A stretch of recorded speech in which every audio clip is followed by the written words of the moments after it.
Buyukite, buguyoka kaka. Kinshasa, Nabiso, Kin et l'équipe partout. Kin et l'équipe partout. Kinshasa et l'équipe partout. Kinshasa et l'équipe partout. Kinshasa et l'équipe partout. Kin et l'équipe partout. KNB.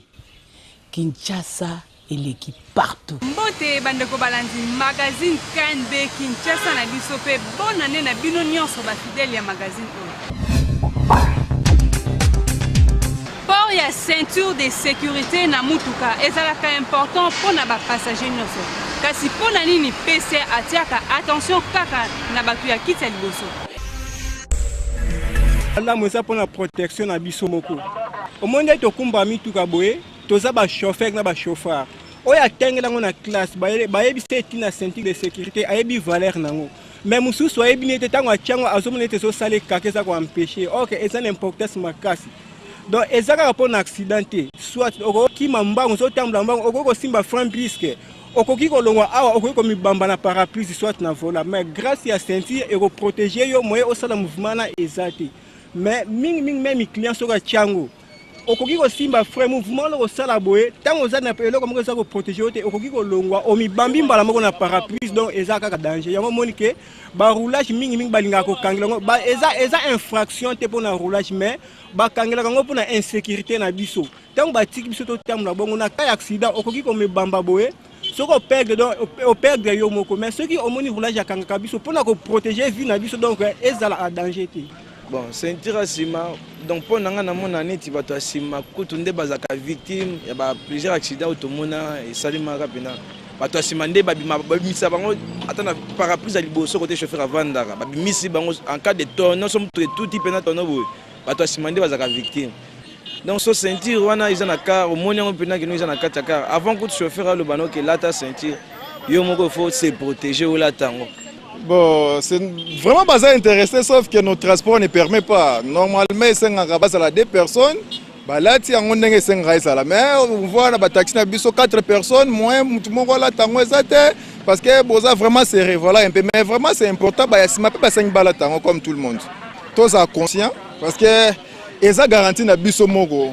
So côté taxi et vraiment ça l'effort remettre ce type de sécurité nous tous nous avons mais au fur et à mesure to comme trop prudent en côté on mettre ce type de sécurité et ce que je peux dire au moins à mes frères mes sœurs donc on doit être trop prudent avec nos transports sur le côté transport tu as ce type de sécurité et qu'on permettre au cas peut-être d'accident peut-être aux en choc les capitaines parce que tu as été déjà protégé. Boti kolanda ba Kinois ndenge ba réagir na micro ya KNB par rapport ya ceinture ya sécurité na kati ya mituka biso KNB loko atomesana kopesa bino toli tokoloba kaka que ceinture de sécurité wana il faut ezala réflexe na yo ya liboso tango koti na kati ya mutuka oyebaka na kolata yango parce que ezala ngo po e ennuyer yo te mais eza plus pour na sécurité na yo. Kinshasa et l'équipe partout. Bakingo mingi balobi bayebaka na bango différentes gammes ya assurance te boyoka bango moko ndenge balobi na micro ya KNB. Eza na ba sensibilité assurance eza ya net par exemple ya ba véhicule donc on assurer voiture au cas où tout a moto to na cas ya accident assurance ndeko kozwa moto wana na charge mais assurance ezali au longola moto na moi ba danger na moi ba charge par exemple l'assurance c'est un magasin ceux qui magasin ils assuré en cas incendie ceux qui assuré biloko na nyo sezike mais ceux qui en cas accident mingi loko na mboka na biso assurance vraiment et il y a vraiment pour intervenir te bato abandaka nanu premièrement nanu ko discuter bango na bango pourtant ko kota kuna na société nationale d'assurance et je vois moi tant pour ngai assurance ezali pour assurer bien na yo moko na entreprise bien société mo ya assurance pour qu'à l'avenir bien na wana ezala na problème te et donc on a maîtrisaka eza juste ndeti assurance vie pour na assurance vie ezali ndeti ozala ba bien na yo moko et que jour sous soko zali te OK donc tokolo bandeti okufi bien en wana tel que assurance yango et aux en sécurité. Ce que somi mutuka na yo disons. Oti na nzela faut en assurance parce que mutuka etambola. Tu es ba jour li caméra té. So li caméra o ki mamba on assurance à partir de ba valeur assurance. Toi en assurance ya bandaku, toi en assurance maladie, toi en assurance avion et dépendant na ba département o nyon so mutaninga de l'assurance. Convenient na moi zali ndetinga mon grand frère na ngai a sinistré national depuis 2002. Mutuka na ye ba tout ya ngo ti le longo mona na wati. Moi ba des fois assurance na biso za ya mwana. Ba tu ba ya ba pesi mbongo na bango ba assurer nde ba campagne électorale na nzela. To remona da 2 jours da 3 jours to ba da bouclage to chamba to ça. Mais après herbo zo ba mbongo ba tu ba sinistré ba komo ya kuna. Pour la kisakara 2 personnes 3 personnes à TV le reste pour foutre à Bolandi mais qui n'ont pas lobby biso na KNB to ko bakisakara que na ba pays développé belé assurance ils ont l'importance par kasi to ko senga na ba société oyo ils ont habilité pour la assurance et faire promouvoir ba gamme mususu pour ba kina mingi ba ka assurance véhicule Kinshasa et l'équipe partout. toyebaka te soki ezalaka nini matolo oyo baagent ya sécurité civile ya bainstitution bazalaka nango alors que bazalaka paye na mosala na bango. bato baza wana baza omi mpona sécurité oke na agence oke récupérer loko moto aza omi mpona sécurité asenga mbongo mai ça suppose que azwaka salaire moko bien te des fois donc eza babilo mo faut to bannir eza ba anti-valeur so oza commis na sécurité il faut travailler pour la société na wana et que oser la salaire non à fin du mois ou les autres o ba benga ba matolo quoi clientélisme ko senga ba senga na c'est pas vraiment bien quoi mututu azana mo ba valeur morale ba zo na famille quoi ko banda ko senga batu ça fait partie aussi à ba anti valeur na mboka quoi donc on conseille bango ba mega ko c'est la salaire na bango ya fin du mois eza un caractère social que ba banda ko senga batu quoi. Bon, moi je suis actif dans le supermarché et l'alimentation. Mais pour moi, c'est un peu bizarre. Parce que moi, agent de sécurité, aux autres sécuriser. Mais ceux qui ont côté l'alimentation, même supermarché, il faut que il y a beaucoup de salles pour nous, il y a ceux qui sont alignés, ils sont obligés de faire des salles bizarre. Mais en tout cas, la sécurité, il faut pas ça pour ils ont diminué la réputation na bango. Ba gens wana soki bazo parvenir na kosenga bato mbongo eza suite ya salaire na bango eza bien te. Soki baza na salaire ya bien be bazo senga te partout okendaka ata ba Soficom olingo sala bo senga de ko retirer ozobima boya ata biso bo ozoyeba très bien que non ayebi ko remplir fiche nga moko bazo sa moi aide moko ko pesa ba remplir yo pona sortir au kantina. Les autres dépendent de la refoute en bango. Ceux qui refoute ça bien, bango peut pas bando senga bien.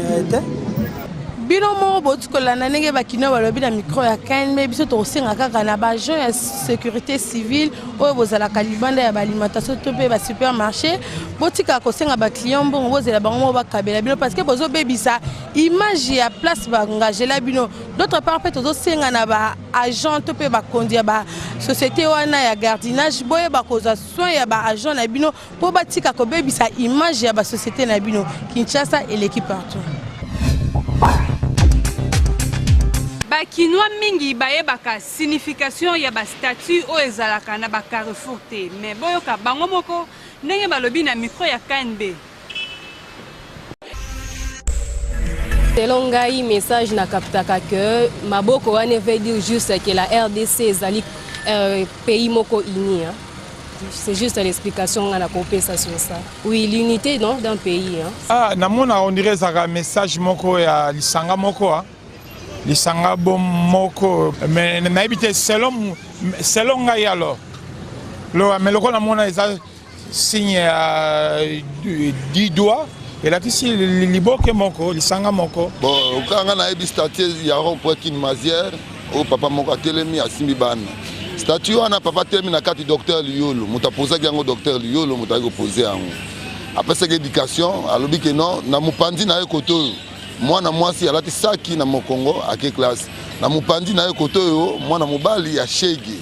Alors abanoki na mwana mwasi kotike na classe akuta na mwana shege wana azui mwana shege, asimi mwana na shege koto yo atambusi bango ti akera mwana cheke na koti classe donc ateyaki éducation ateyaki masque non atomoni cheke na nzela soki oza na moyen ocomprendre na moyen okoki kozwa encadré pour koti classe atangi bastatue ezali mpona kosymboliser le passé c'est-à-dire comme les statues ezolakisa te l'homme makiadi avec les enfants tenga bana po bakende école po bayekola c'est ça les statues eza l'homme makiadi franco ancien musicien ya oke jazz.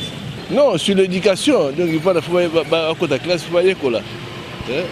Malgré tout, il y a tant d'immunité, mais alors on sait que les parents il faut éduquer la classe pour aller là. Parce que même il y avait aussi des chansons qui pour éduquer les bolandi bakina ndenge bapesi signification ya bastatut biso na KNB tokolobaka kake bakina bosala ke fort ya koyeba signification bastatut parce que ça fait partie de l'histoire de notre pays. Kinshasa et l'équipe partout. Si ma fête fatigue ezalaka makasi yango caméra et KNB est proposé bino température aux ali ko rené na centre-ville. Je travaille, ils ont bien raté, je ne travaille pas. Tant qu'il ne m'a pas donné la permission de l'ONAIT, je dois présenter dans le sala, que ce soit quand même fête, tant qu'au sala, mais comme là, on m'a dit que c'est férié. Dans ça, demi-journée dans Zoma, premièrement, mon sala va respecter. Donc, que ce soit fête, que ce soit quoi, si ça pas mon chose déjà, autant non, mon sala. Vraiment, ce que ça pas mon que ce soit fait, mais là qui n'a pas respecter ça là, parce que on ça les a papa maman. Parce que tant que fait, mais là la mesure si on ça là, que non le blanc bima, au moins qu'elle a la privé à yo, que non on a off. Mais tant que vous ça pas mon temps après ce permission je vais te présenter si tu dis ferme, ça va. Si à l'édition tu dois faire. Non, fait c'est pas dire que ceux qui fait ça, il y a un privé mon sala, et ça fait officialité, les jours mon sala. C'est pourquoi tu as vu que tu as 12 heures, c'est après 12 heures mais c'est normal faut faire musala parce que ça fait que les 31 qui veillent na bonde il faut na banda musala année pour que na fonctionne pas que les dés na banda na ndako te ba la 5 te musala ne bande lelo. En tout cas mutonio so yebi que à travailler ata zo sala fête ata zo à que veiller ata que ceux qui staffé comme les uns les autres. Mais il faut avoir la conséquence, de sorte qu'il y a la forme le lendemain pour répondre dans la comme ça. Sinon, vous êtes conscienté dans la tâche dans Moussala. Le conseil est simple que Moussala, dans Moussala, tout ça, l'engagement chaque jour où il faut répondre dans Moussala. Donc, ceux qui estiment que vous en avez fait le lendemain, il faut avoir la précaution de sorte que vous êtes en forme le lendemain. Ceux qui vous allez en côté. Donc, considérons qu'ils ont le rôle de la négligence. Donc, tous ceux qui ne sont pas là, dans la poste, ça, alors que qui sont censés vous allez donc, ça va négligent tout simplement. Binomoko bolani ndenge ba travailleur ba lobby eza le contraire il y a oyo ba message ko loba ke ba kinois bazala ka ba négligent bazala ba fainéant biso to ba kisaka ka bino ba o botika na ndaku boye ba ke le 2 ezala date moko ezala ouvrable ezala férié te musala esale maka kin et l'équipe partout. Kala toyebaka bana oyo babandaki kokola pene ya bakoko bazalaka na mwa dose ya intelligence pe ya sagesse kasi lelo bakinois balobi ezalaka lisusu bongo te boyoka bango moko ndenge balobi na micro ya KNB.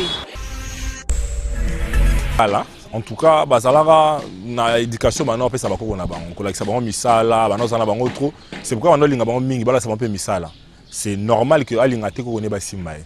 Actuellement c'est pratiquement la même chose mais ça dépend na bakoko il y a kalana pe bakoko ça na mabe mais si ko pe bakoko musu ba be na mabe surtout bakoko bazara moi na liboso apese bana apese bakoko donc amona bakoko wana donc diamant na ye balinga basa ba intouchable yo mona bana bakoma ba tetu akoza sali mabe parents na ye akolinga simba ya beta yebo akimba mpako kabi koko a protéger ngai ezo dépendre na bakoko mususu puisque bakoko baza plus âgé au moins batanga penzate baza toujours la mentalité ya kolengela bakoko alors bakoko wana bakoma très capricieux alors à ce moment là nde babebaka mona komi teti akomi impoli le msomo mutabeti ye alingi koka kolinga te babeta ye azolengela neti mwa liki yango babebaka mais bakoko mosusu oyo neti baza vraiment intellectuel atanga donc akozwa bakoko wana neti bana na ye ndenge aedika bango alors à ce moment là bana na babebaka te bakoko na biso babandaki koteya biso tozovanda na pokwa bakobetele biso bahistoire koyebisa biso makambo ya famille mais moni tozali kokanga ntina ya makambo mingi biso mpe sikoyo tozala na bakoko mosusu mpe bayokaka tovandelaka bango tozosolola na bango mpe tokobetela bango masolo ya kale bamosusu bayokaka lokola ngai naza bakoko na ngai nabetelaka bango masolo ya bamama na biso bakoko na biso mboka na biso ndenge tozalaka okomona mokolo mosusu bango mpe bavandi koko na biso oyebisaka biso boye koko na biso oyebisaka biso boye omoni mpe makambo mosusu soki baninga bayebisi bango baboye te biso koko na biso oyebisaka biso bongo te me mpo na ngai nalingaka te ke nabondela koko nakosala ye kaka lokola ndenge nazala kosala bana na ngai omoni éducation oyo naza kopesa na koko ndenge nazala kopesa bana na ngai me kasi